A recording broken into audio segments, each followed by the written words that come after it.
Semua kejuaraan dunia ada di sini. Vision Plus, House of Sports.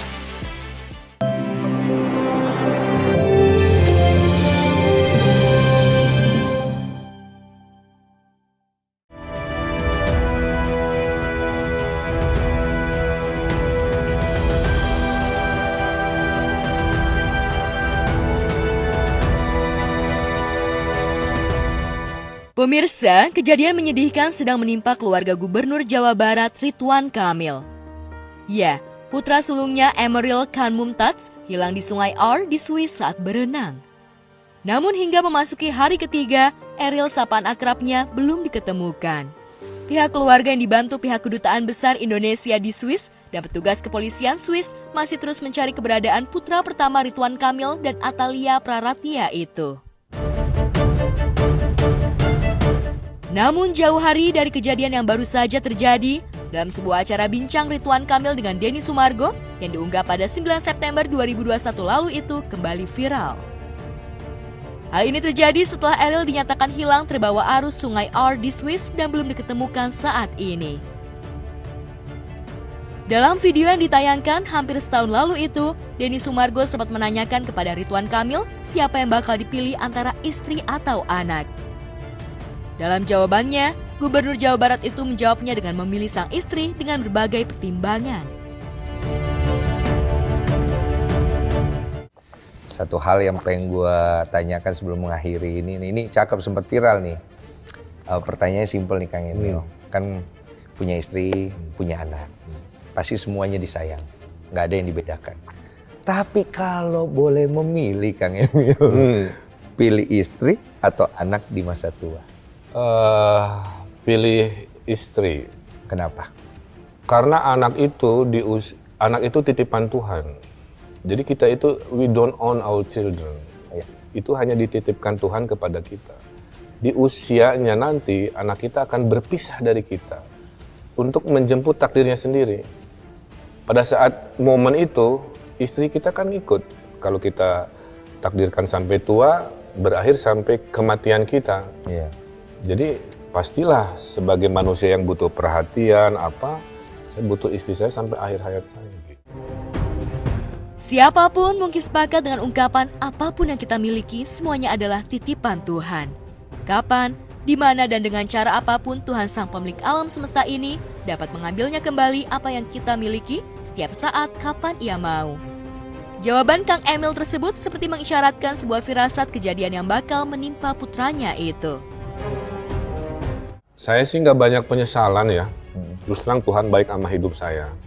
Saya hidup di keluarga yang sederhana, tapi mengurusi nilai-nilai kehidupan. Saya lulus di sekolah yang baik, ke Amerika juga nggak bayar, pakai beasiswa, dapat istri yang baik, keluarga, karir. Hampir nggak ada. Seperti diketahui, saat kejadian, Eril sedang berenang di Sungai Our bersama adiknya Zara dan teman mereka yang telah lama tinggal di Swiss. Pada saat itu, suhu air di sungai tersebut sekitar 16 derajat Celcius dengan tingkat kekeruhan yang agak keruh karena lama tidak turun hujan dan musim panas. Informasi keluarga, Eril memastikan yang lain bisa sampai ke daratan, begitu. Nah kelihatannya setelah itu mungkin ada situasi arus yang tidak bisa dikendalikan. Jadi poinnya adalah secara fisik, mental siap, secara lokasi sudah dipastikan safety, tapi mungkin ada sesuatu hal yang di luar ukuran manusia. Berdasarkan informasi yang kami terima dari pihak keluarga, kebetulan di hari itu debit air relatif lebih tinggi dibanding hari-hari sekarang. Begitu. Itu yang mungkin ada situasi yang qadarullah begitu ya, di luar jangkauan ukuran manusia yang bisa diantisipasi.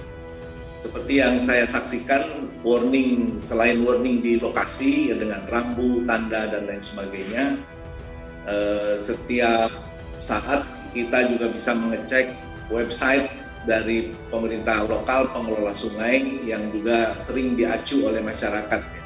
Bagaimana berapa suhu air hari ini, itu kita tidak perlu datang ke sungai untuk mengecek, karena kemudian pihak pemerintah sudah menyampaikan data dan informasi yang lengkap, termasuk perkiraan arus derasnya, rata-rata tergantung juga tapi rata-rata 180 sampai 230 meter kubik per detik, ya itu selalu disampaikan. Jadi saya melihat sudah cukup banyak informasi yang bisa dimanfaatkan oleh masyarakat, dan karena ini menjadi kebiasaan setempat, biasanya masyarakat langsung mengacu pada sumber-sumber informasi seperti itu kalau kemudian mau berenang, ya.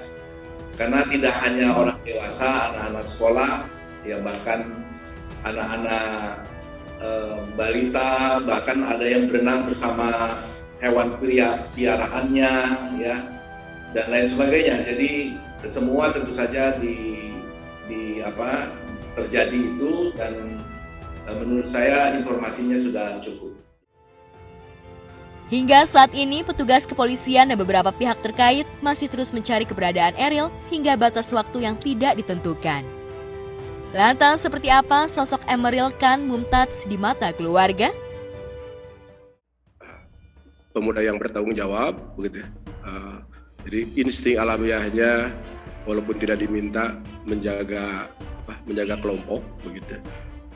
Termasuk memastikan bahwa ibunya juga tidak ikut turun. Jadi di lokasi memang bersama keluarga, begitu.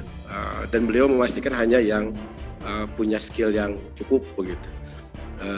Jadi begitu situasinya.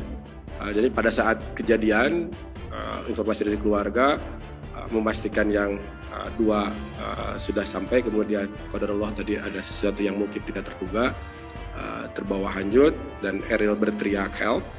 Jadi kemudian keluarga yang ada di pinggir itu segera berlari mencari. Nah, teriakan help ini terdengar oleh warga yang ada di pinggiran sungai dan menelepon polisi. Di laporan keluarga adalah pada saat bertemu dengan polisi mungkin agak di hilir, itu posisinya polisi sudah tahu. Jadi kami sekali lagi mengapresiasi bagaimana kesigapan otoritas tempat memantau wisatawan.